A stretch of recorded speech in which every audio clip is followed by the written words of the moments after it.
आज की हमारी कहानी है श्री कृष्ण भक्त करमैती बाई की। राजस्थान के सीकर जिले की खंडेला निवासी भक्त शिरोमणि करमैती बाई परम कृष्ण भक्त हुई, जो कृष्ण भक्ति में अपने गौने की पहली रात ही घर छोड़कर पैदल ही वृंदावन निकल गई। भक्तमाल ग्रंथ के अनुसार 18 दिन भूखी प्यासी रहने के बाद खुद भगवान श्री कृष्ण ने संत वेश में उसे दर्शन देकर प्रसाद ग्रहण करवाया था। भक्तमाल के अनुसार करमैती बाई खंडेला के शेखावत राजा के पुरोहित परशुराम जी की बेटी थी, जो बचपन से ही कृष्ण भक्ति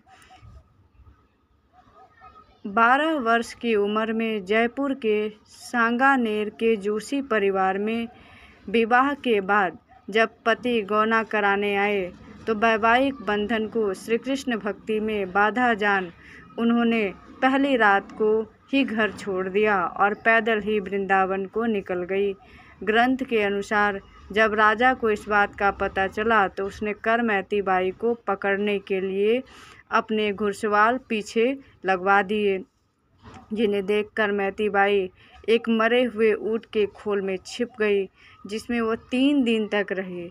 जब घुड़सवार निराश होकर वापस लौटे तब खोल से बाहर निकली और उसके बाद वह साधुओं की एक टोली के साथ वृंदावन पहुंच गई, जहां वह ब्रह्म कुंड पर कृष्ण भक्ति में लीन रहने लगी।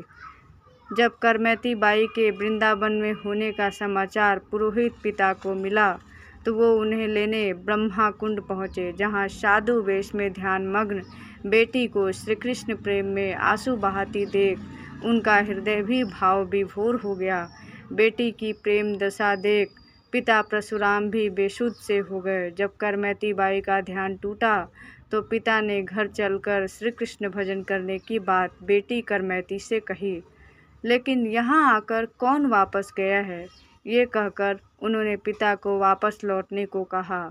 भक्तमाल के अनुसार इसके बाद करमैती बाई ने यमुना नदी से मूर्ति निकालकर भक्ति के उपदेश के साथ पिता को दी, जिसे खंडेला में प्रतिष्ठित कर पिता भी श्री कृष्ण भक्ति में लीन रहने लगे।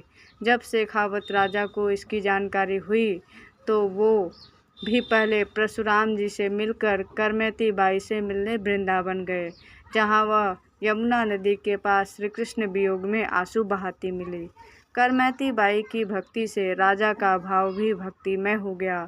हठ करके उन्होंने ब्रह्मा कुंड के पास करमैती बाई के लिए कुटी बनवा दी।